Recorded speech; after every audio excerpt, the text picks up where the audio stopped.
بسم اللہ الرحمن الرحیم۔ السلام علیکم، ہمارے چینل میں خوش آمدید ناظرین۔ آج آپ کے لیے میں انتہائی خوفناک، سنسنی خیز اور دلچسپ کہانی لے کر آئی ہوں، لیکن کہانی شروع کرنے سے پہلے آپ سے گزارش ہے کہ اگر آپ ہمارے چینل پر نئے ہیں تو ہمارے چینل کو ضرور سبسکرائب کیجیے تاکہ آپ کو ہماری ویڈیوز سب سے پہلے ملیں۔ ان دنوں میرے چھوٹے بھائی کی شادی کے دن قریب تھے۔ ہم لوگوں نے نہ صرف اپنے لیے بلکہ بھائی کے سسرالیوں اور اپنے خاندان والوں کے لیے بھی شاپنگ کرنی تھی۔ تب میں نے سوچا کہ کیوں نہ میں اپنی ہی دکان سے زیورات وغیرہ اپنے گھر بھجوا دوں، بھلا کسی سے خریدنے کی اور کیا ضرورت رہ گئی تھی جب اپنی دکان بھرے شہر میں موجود تھی۔ ہم لوگوں کا تقریباً 5-6 سالوں سے زیورات کا کام چل رہا تھا۔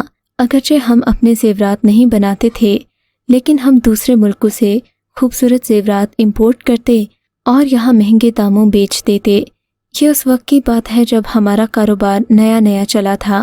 بھائی نے مجھے مشورہ دیا کہ کاروبار سے خسارہ مت کرو، یہاں سے زیادہ زیورات نہ نکالو ورنہ دکان بیٹھ جائے گی، اور گھر میں بھی زیادہ خرچہ مت کرو کہ اتنا خرچہ دکانداری کے لیے اچھا نہیں ہوتا، فی الحال صبر کرنا چاہیے۔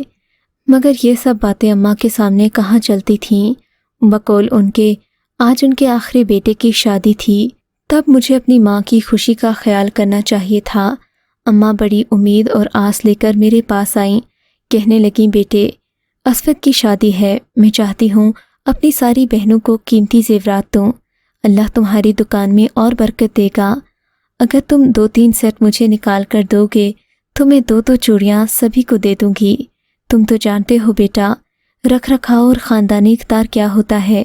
ہمارے خاندان میں تو ویسے بھی کافی عرصے سے کتنی چپکلشیں چل رہی ہیں، اچھا ہے کہ اسی بہانے سب کی رنجشیں بھی دور ہو جائیں گی بیٹا۔ اماں مجھے رسم و رواج سمجھا رہی تھیں اور میری آنکھوں پر دولت کی پٹی بندھی ہوئی تھی۔ میں کسی بھی صورت اماں کو ٹالنا چاہتا تھا۔ تب میں نے بڑے بھائی سے بات کی تو وہ بولے، اماں سے کہہ دو کہ اس کاروبار میں ہمارا حصہ 50% ہے، ہم سارے کاروبار کے مالک نہیں ہیں، بلکہ یہ دکان بھی ہماری نہیں، اگر ایسے میں ہم نے زیورات نکالے تو ہمارے لیے اچھا نہیں ہوگا۔ اگلے دن میں اماں کے کمرے میں گیا، وہ قرآن شریف پڑھ کر ابھی فارغ ہی ہوئی تھیں۔ میرے چہرے پر نظر پڑی تو مجھے دعائیں دینے لگیں۔ میں نے اپنے دل میں شرمندگی محسوس کی، مگر پھر ایک لمحے کو ڈھیٹ بن گیا۔ مجھے میری بیوی نے خوب پٹی پڑھائی تھی کہ اپنی ماں کی بات مان کر اپنی دکانداری کو نقصان مت پہنچانا۔ سبھی باتیں میرے ذہن میں چل رہی تھیں۔ تب میں نے اماں کو نہ چاہتے ہوئے بھی یہ بات کہہ دی، اماں آپ تو جانتی ہیں کہ کاروبار سیٹ کرنا کتنا مشکل ہوتا ہے، اب اللہ اللہ کر کے میرا کاروبار چلا ہے اور آپ ہیں کہ میرے کاروبار کا نقصان کرنے پر تلی ہیں۔ میری بات پر اماں کی آنکھوں میں نمی چھا گئی۔ بیٹے میں تیرا نقصان کیوں کروں گی، ماں ہوں تیری، تیرا فائدہ ہی چاہتی ہوں، مگر بیٹا رسم و رواج بھی کوئی چیز ہوتی ہے، اللہ تعالیٰ صدقہ کرنے والوں کو پسند کرتا ہے، مگر میں تو اپنا نقصان کرنے کا سوچ ہی نہیں سکتا تھا۔ پھر میری خاموشی نے ماں جی کو سمجھا دیا کہ میری مرضی اس امر میں نہیں ہے۔ وہ بیچاری بھی خاموش ہو گئیں کہ جوان اولاد کے سامنے کب تک ہاتھ پھیلاتیں۔ میں بھی خوش تھا کہ چلو ایک مصیبت تو سر سے ٹل گئی، اب میں اپنے کاروبار پر دھیان لگاؤں گا تو راتوں رات ترقی کر جاؤں گا۔ مگر میں کیا جانتا تھا کہ قدرت انسان کو طرح طرح سے آزماتی ہے اور اس کے برے کاموں کی اسے سزا بھی ضرور دیتی ہے۔ یہ جمعے کا دن تھا جب میں اپنی دکان پر بیٹھا تھا اور آخری گاہک کا انتظار کر رہا تھا۔ حالانکہ کافی دیر سے کوئی گاہک نہیں آیا تھا، مگر میں سوچ رہا تھا کہ بس ایک اور گاہک آ جائے تو میں جا کر نماز پڑھ لوں۔ تبھی میں نے دیکھا سامنے سے ایک خاتون آ رہی تھی۔ یہ خاتون ایک خوبصورت ترین لباس میں ملبوس تھی، اس نے خود بھی کافی بھاری زیورات پہن رکھے تھے۔ میں سمجھ گیا کہ یہ زیورات کی شوقین ہے اور یقیناً آج میری تگڑی بکری ہونے والی ہے۔ میں نماز وغیرہ بھول کر کاؤنٹر پر کھڑا ہو گیا۔ باقی دکاندار دکانیں بند کر کے جا چکے تھے، مارکیٹ میں صرف میں ہی رہ گیا تھا۔ خاتون اسی لیے شاید سیدھا میرے پاس آئی تھی، حالانکہ مجھ سے پہلے بھی 2-3 لوگوں کی دکانیں تھیں۔ خیر دکان میں داخل ہوتے ہی میں نے اسے سلام کیا، چائے پانی کا پوچھا تو وہ کچھ نہ بولی، وہ بس حیرت سے زیورات کو دیکھے جا رہی تھی جو دیواروں پر لگے ہوئے تھے اور کچھ شیشے کے فریمز میں رکھے ہوئے تھے۔ میں نے خاتون کو مختلف زیورات دکھائے، لیکن وہ کہنے لگی کہ اسے صرف اور صرف انگوٹھیاں چاہئیں۔ میں نے کہا بہتر میں آپ کو اعلیٰ کوالٹی کی انگوٹھی دکھاتا ہوں۔ اتنے میں نے غور کیا کہ عورت کی آنکھوں کی پتلیاں بالکل حرکت نہ کر رہی تھیں، وہ بالکل ساکت کھڑی تھی، جیسے کسی انجانی دنیا سے آئی ہو یا کسی چیز کی کھوج لگا رہی ہو۔ خیر میں نے زیادہ دھیان نہ دیا کہ کہیں برا ہی نہ منا جائے۔ زیورات پیک کرنے کے بعد میں نے اس کے ہاتھ میں تھمائے اور کاؤنٹر پر بل بنا کر رکھا، لیکن جیسے ہی میں نے دوسری نظر دکان کے اندرونی حصے پر ڈالی تو یہ دیکھ کر میں حیران ہوئے بنا نہیں رہ سکا کہ وہاں وہ خاتون موجود نہیں تھی۔ میرے تو ہاتھ پاؤں پھول گئے۔ سوچا نہیں تھا کہ میرے ساتھ اتنا بڑا دھوکا ہو جائے گا، مگر میری سمجھ میں نہ آ رہا تھا کہ وہ عورت کون تھی اور کہاں گئی۔ میں نے سوچا شاید تھوڑی دیر کے لیے کہیں گئی ہو، واپس آ جائے گی، مگر پھر سوچنے لگا کہ وہ تو دکان کے دروازے سے باہر ہی نہیں نکلی، پھر بھلا وہ کہاں جا سکتی ہے۔ اسی سب تماشے میں میری جمعے کی نماز بھی ضائع ہو گئی، مگر مجھے افسوس نہیں تھا، شاید میرا ضمیر مر چکا تھا۔ میں زیورات کا ہی افسوس کرنے بیٹھا تھا کہ میرا بڑا بھائی دکان میں آ گیا، کہنے لگا اصغر آج ہمیں رات کو کہیں جانا ہے، صدیقی صاحب کے گھر میں ہمیں کھانے کی دعوت دی گئی ہے، انہوں نے مجھے اور تمہیں بلایا ہے، شاید کاروباری سلسلے میں وہ کوئی بات کرنا چاہتے ہیں۔ صدیقی صاحب کی ایک جوان بیٹی تھی جو شاید کب سے شادی کے انتظار میں بیٹھی تھی، بلکہ اس کی پڑھائی چل رہی تھی۔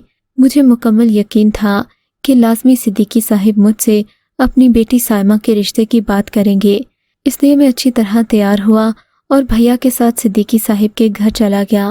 یہ شام کا وقت تھا۔ صدیقی صاحب کا گھر شہر کے مضافاتی علاقے میں واقع تھا۔ وہ ایک بہت بڑے بنگلے میں رہتے تھے۔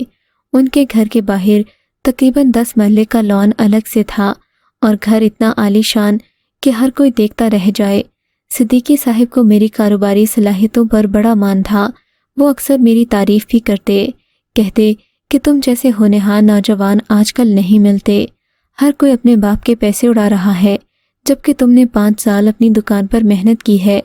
ان کی اس بات پر میرا سینہ فخر سے چوڑا ہو جاتا، لیکن آج ایک عورت کے ہاتھوں میں اتنا بڑا نقصان کروا بیٹھا تھا، اس لیے میری نظر جھکی جھکی سی تھی۔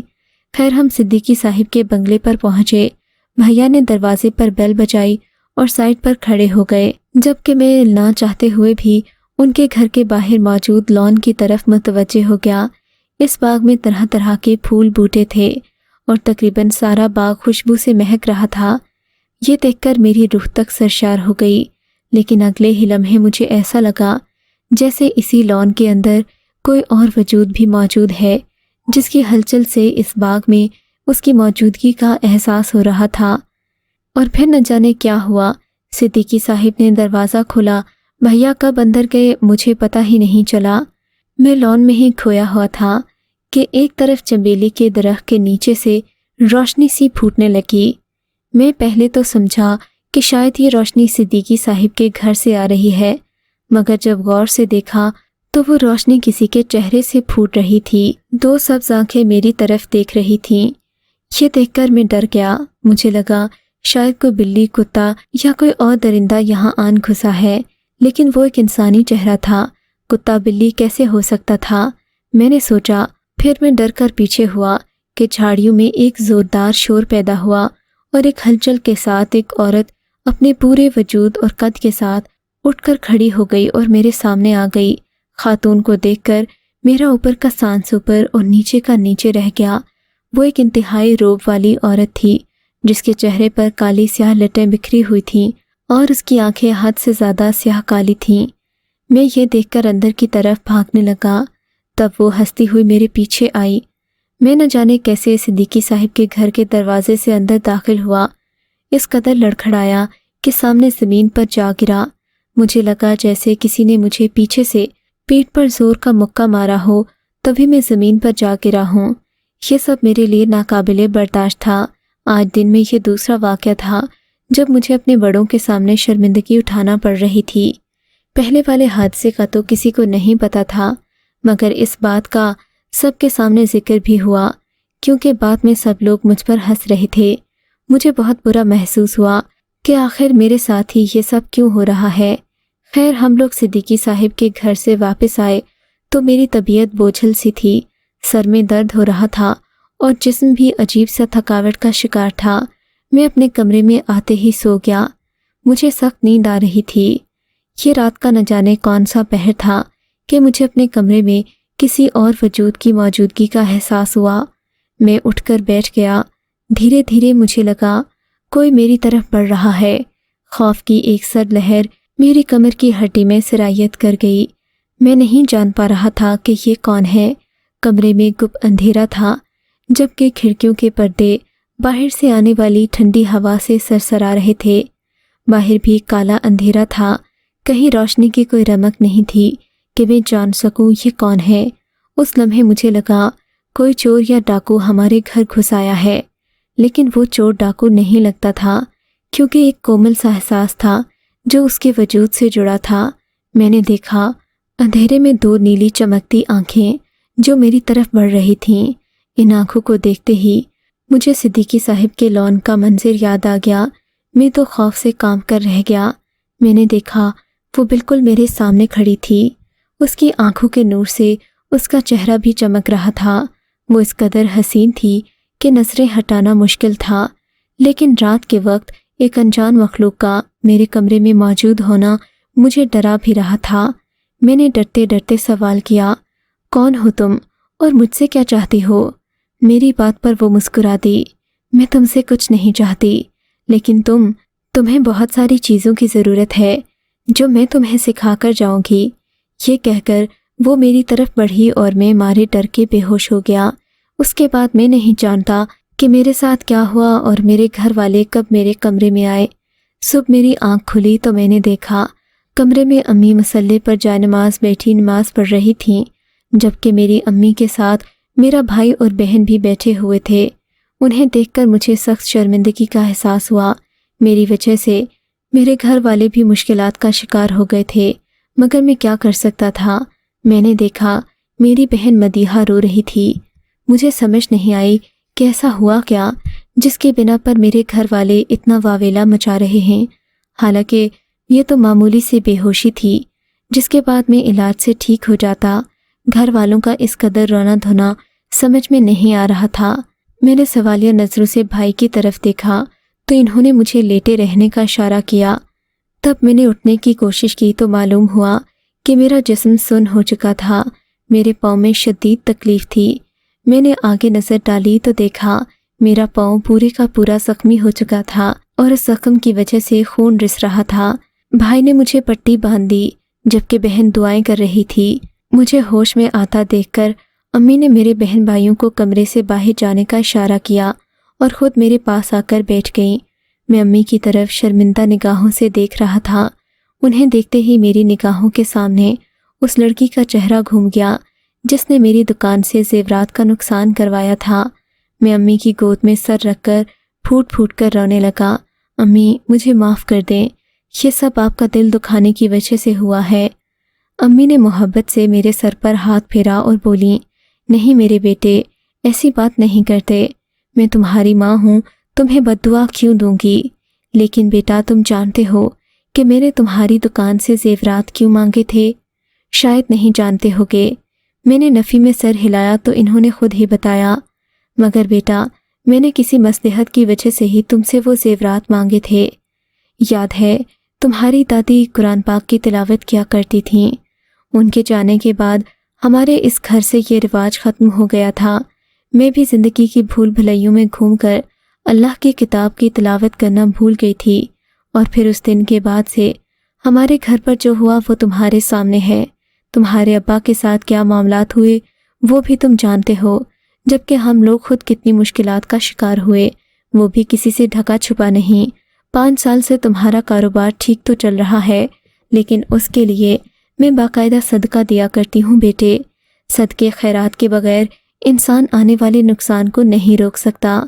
مجھے اچھی طرح یاد ہے تمہارے والد بھی مجھ سے کہا کرتے تھے کہ تم اتنی ساری چیزیں لوگوں کو دے دیتی ہو، اگر اتنی بچت کر لو تو ہم اپنے بچوں کے لیے کچھ مال جمع کر سکتے ہیں، بڑے ہو کر ان کے کام آئے گا۔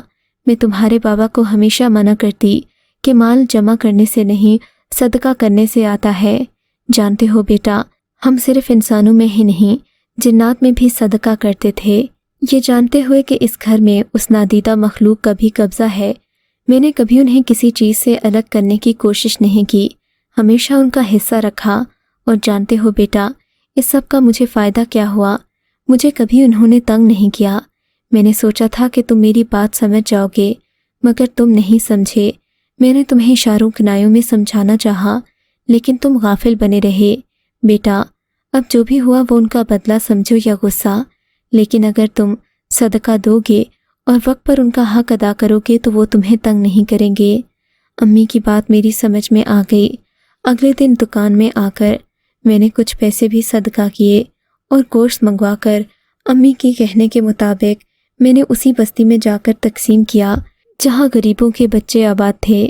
مجھے یاد ہے جب میں صدقہ کر کے وہاں سے واپس لوٹا تھا تو میں نے اپنے سامنے شکریہ اور مرحبا کی آوازیں سنی تھیں، اور وہ آوازیں میں آج تک بھول نہیں پایا۔ اگر آپ کو یہ کہانی اچھی لگی ہے تو اس ویڈیو کو لائک کیجیے اور اس طرح کی مزید ویڈیوز دیکھنے کے لیے ہمارے چینل کو سبسکرائب کیجیے۔ اور ہاں، اگر آپ کی کسی دوست، رشتہ دار یا بہن کے ساتھ خدا نہ کرے ایسا کوئی واقعہ پیش آیا ہے تو ہمیں کامنٹ سیکشن میں اس کے بارے میں ضرور بتائیے۔